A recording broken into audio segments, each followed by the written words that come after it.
You're listening to the Second Look podcast, where we take a closer look at what we're learning each Sunday at Connection Church to help you grow in your walk with Christ. Here are your hosts, Pastor Joe Terreri and Pastor Dan DeRochers. Welcome to the Second Look. My name is Dan. And I'm Joe. And we're here talking about uncircumcised Philistines. Oh, excuse me.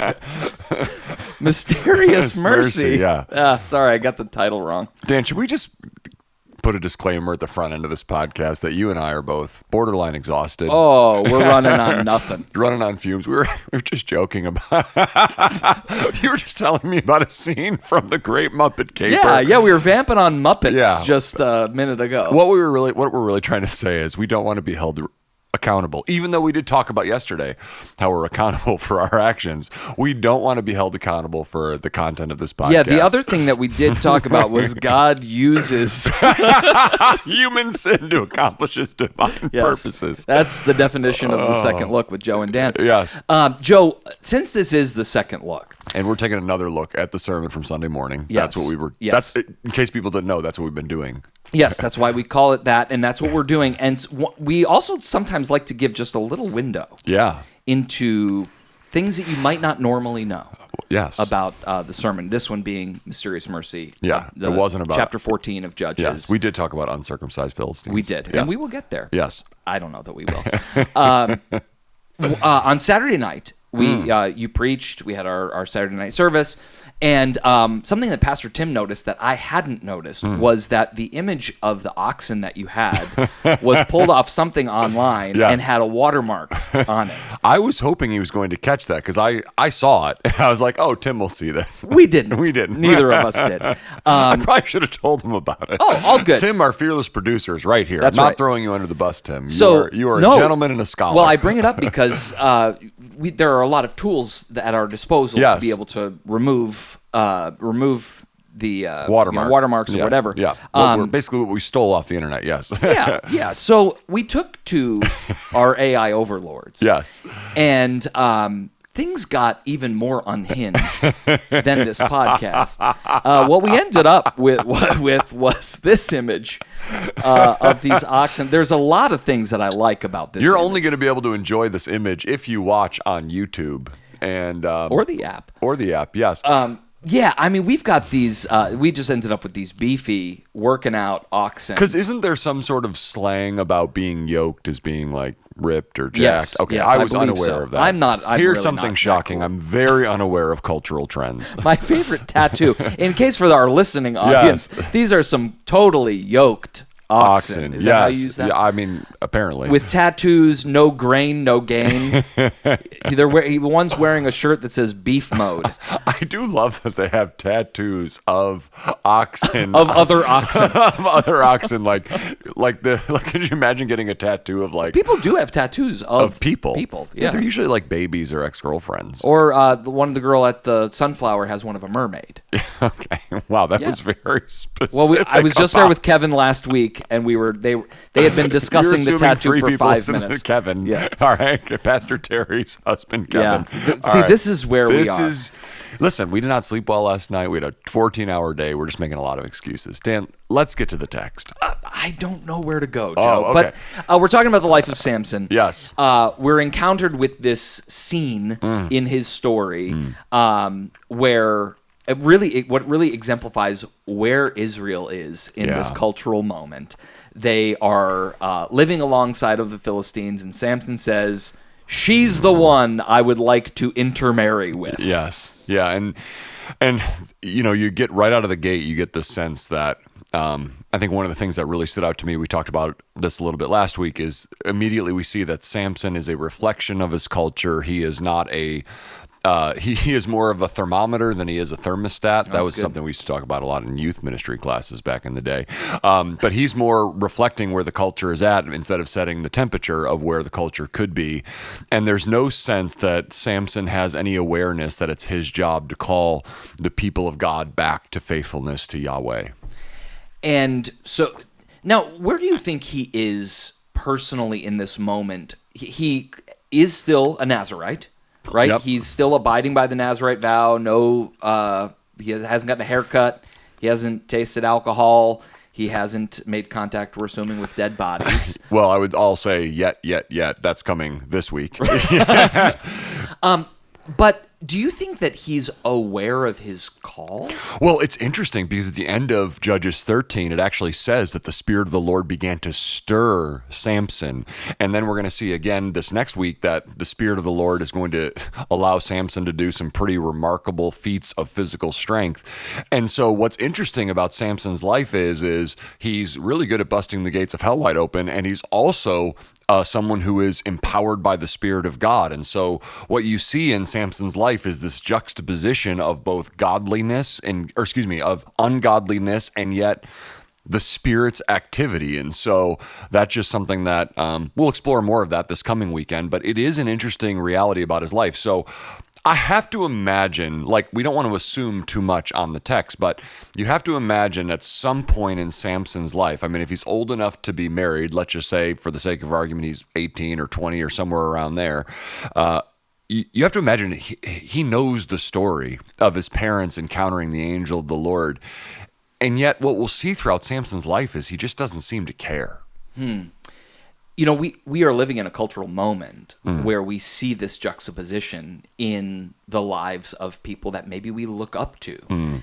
There are people, even pastors or spiritual leaders in the Big C church that we see or there are questionable conduct things that happen, but yet there's also God using these people. And this happens all throughout Scripture, and this is happening today. Not bringing this up to excuse any poor conduct, but never. Just trying to show this tension of, like, God does use broken people. And we are living in a cultural moment where we like to cancel people. We like to say you're not qualified to do certain things. Well, I think the principle is just really clear, and I think we've all seen this. I mean, if you've been in the church for any length of time, giftedness does not equal godliness. And so we all need to understand that there are gifts of God in our life that are activated in our life and that we use, and but just because we're gifted in a certain way does not automatically equal that we're going to have a godly life. That's why we have to be very careful that our gifting and our character matches our conduct. And so we want to be the kind of people who are congruent, that we're godly and we're gifted. And, you know, you and I are people who both have gifts, and Pastor Tim has gifts, and our staff is very gifted. And we have so many people in our church who have all different kinds of gifts. They have musical gifts, gifts of hospitality, gifts of service, gifts of help, gifts of leadership and generosity. And you look at all the spiritual gifts. I mean, there's so much richness of gifting at Connection Church. And that's not just the public gifts. We have people who have prophetic gifting as well. And so, you know, but just because you're gifted in an area does not mean that you're godly underneath the surface. And that's why we all need to walk with Jesus daily. That's why we need to be yielding to the Spirit of God. And so, and Samson's no different. Now, what's so extreme about him is that some of his conduct is like, wow, like Samson we'll see some things Samson does. It's like, not only could he not be an elder at Connection Church, he would probably be under church discipline. Like he is just kind of an unhinged dude in just so many different ways. Let's talk about marriage for a few minutes. We talked about, I mean, we jokingly showed these absolutely jacked oxen. Sure. But we talked about the topic of not being unequally yoked with an unbeliever. And you came at this from a couple different directions. We talked about singles and as you're looking for a life mate. Mm-hmm. But then when you also talked about people that might be in a marriage with someone who is pre-Christian. Yes. So could you just explore that again and just talk about, like, I mean, I know you talked about what we should do if we're in that situation, but it's also tough out there, and real life is rarely black and white. Yeah, I think that's a really good point.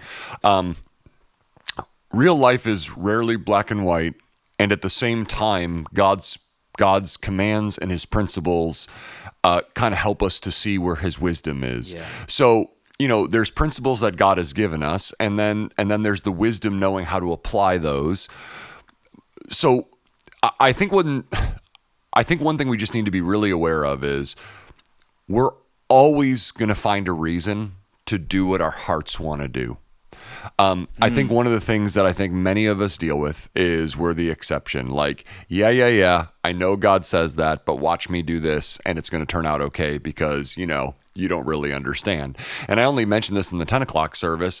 We talked about living together, and it wasn't because I was picking on the 10 o'clock service. It's just something that I felt the Lord put in my heart in the moment. And because here's the reality about the culture in which we live.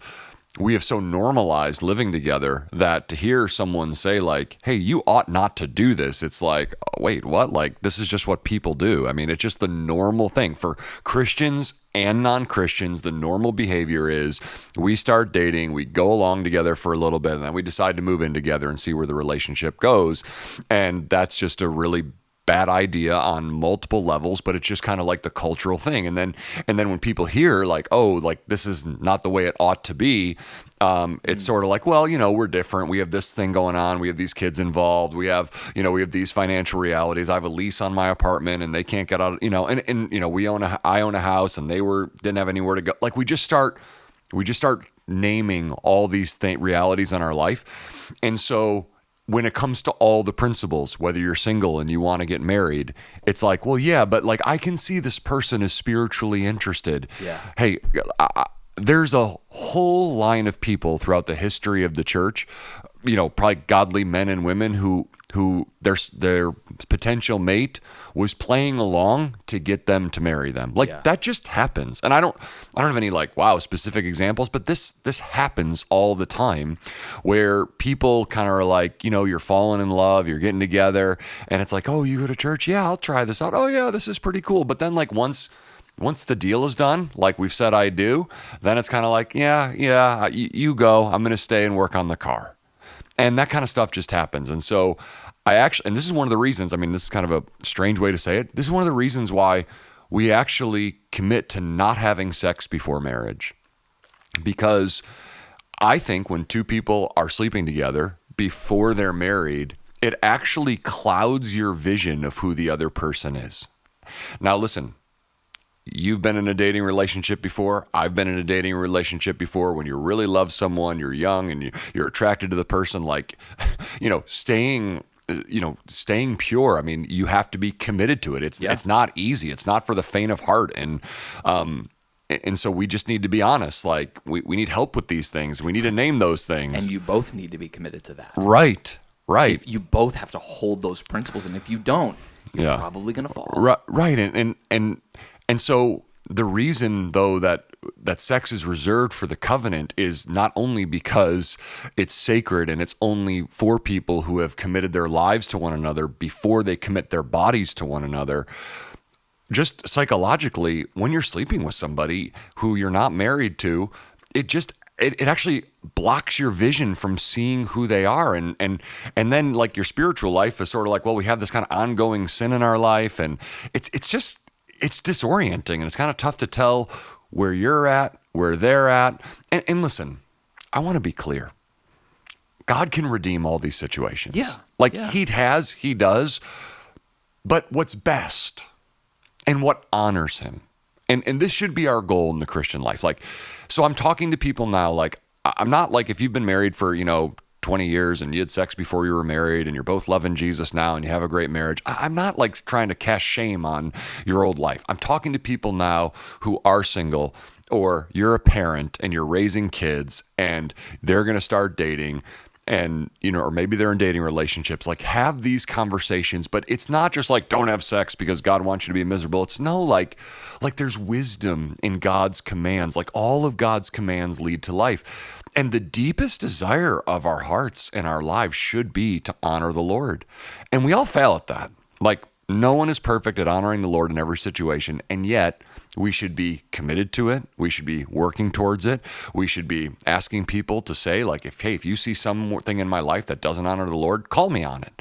And so this whole issue of marriage and sex and Christians marrying Christians, and if you are already married and you're a Christian and you're married to a non-Christian, like it's, and if you want to read more about some of the marriage realities, go right to 1 Corinthians 7. Paul talks a lot about these issues, and that would be a good read for anyone who's listening. I want to go just one level deeper on this. Okay. And even maybe explode, and you can come back at me if this is not right. But, Okay. but I'm thinking like, I think it even, when you talk about being unequally yoked, I think that can also happen with a Christian dating a Christian. If you're outweighted in terms of maybe your commitment to Jesus, maybe where your spiritual maturity is. Like, I think going into a relationship eyes wide open, Yeah.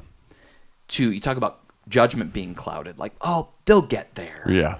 You know, and I'm not suggesting that Yeah. spiritual maturity is the weight, because I think about friends of mine where they got married last summer.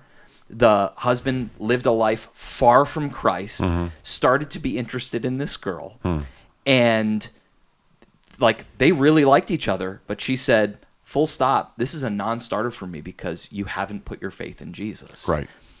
And rather than him saying, oh, yeah, I'll get there, he said, well, I need to make sure that I actually do put my faith in Jesus. And they did not start dating.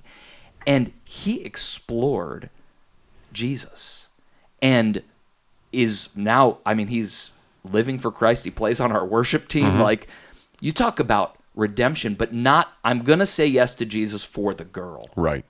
He wanted to make sure that he said yes to Jesus, for Christ's sake. Yeah, and I think that's really a beautiful thing. Yeah. Like, and that's really where we need to land. And so, two Christians being unequally yoked. Like, I think back to when Cheryl and I met each other. I mean, you know, I had just finished up high school, and we started dating about 6 months after I graduated. And you know, I mean, I was going nowhere fast, and you know, Cheryl was not a paragon of spiritual maturity either, and we were both kids who grew up in Christian homes, and we liked each other, and we got married, and we were young, and you know, we loved each other, and you know, then we moved here and had nothing, and you know, we often will just reminisce about how, you know, we were kind of idiots, like, just seriously, like, we were judgmental, we were shallow, we were just, you know, not on fire for Jesus by any stretch. And so, like, God has done a great thing in our lives and through our lives. And so I want to leave room for that. But I also, like, I think when you say two Christians who are unequally yoked, let me just give like an example that I think is just another kind of angle on this. Like, if you're someone who has like a deep call to missions, and you want to get married, and you meet someone who is like, that's great, but I'm not, you know, my feet are firmly planted in Montgomery County. It's like, well, that might be an unequally yoked situation. Yeah, Not the kind that Paul's talking about, Yeah. because he's literally talking about believers and unbelievers. But again, you know, sometimes if you feel like you have a call to mission, and then you meet a great person, and you know, they're godly and you're godly, and you know, you're like, well, this marriage is more important than, you know, whatever this thing I think God is doing in my life. It's like, you know, those things are, it's like, that's where we need the wisdom of God, and that's where we need the community of God's people, because we're not going to call balls and strikes on that situation on this podcast, but that's really where we have to look at God's principles in the scriptures, and then we need wisdom to know how to apply them. But that doesn't mean we can, I just want to be clear, that doesn't mean we can like mess with them to make them fit our lives. Yeah. What we're actually saying is how does what God says here, like, here's the thing that's clear as day, okay, but there's, as you said, there's just layers and there's nuances, and life is rarely black and white. And that's why we need the scriptures, and we need the community of people who really love Jesus around us. Joe, that's so good. And I think it's really important for us. And what I love about what you said was that our heart needs to be to honor God. Yeah. And I mean, we've walked that in our own life, and not necessarily in a situation like this, but just like, we really believe that when you're trying to be in the center of God's will, it's pretty hard to mess up. Yeah. Yeah. When you're deepest, I love one of the, I never say this statement on this podcast, but my favorite thing I said yesterday was when I quoted David Guzik when he said, the Christian is that Jesus Christ is the most important thing in your life. Like, that's what it means to be a Christian. And I just feel like that was such a profound, simple, obvious statement. But I think for people who are, you know, at, like, I think even in dating, I think in marriage, I think the question is how do you know where you're at with the Lord? Here's a question we can all ask ourselves. Is Jesus Christ the most important thing in my life? Not are you a spiritual superstar? Not, do you always get everything perfectly? But is Jesus the controlling center of your life? Like, not is Jesus like, he's number one. No. Like, is Jesus the center, and everything in your life orbits around Jesus Christ? Like, he is the controlling center of all that you do. And Dan, one more thing before we wrap here. Speaking of honoring God, I just want to say last night we had an awesome night at Seek Him Together, our first ever Seek Him Together. We had several churches represented, a strong contingent from Connection Church. Just want to say thank you to those of you who came out. Our teams, our staff team, our worship team did such a beautiful job serving. Our people who came were so incredibly supportive. At one point, we had the volume was loud. And at one point, the voices of people singing in the room was louder than our loud worship band. Oh, yeah. And I just want to say, what a precious time.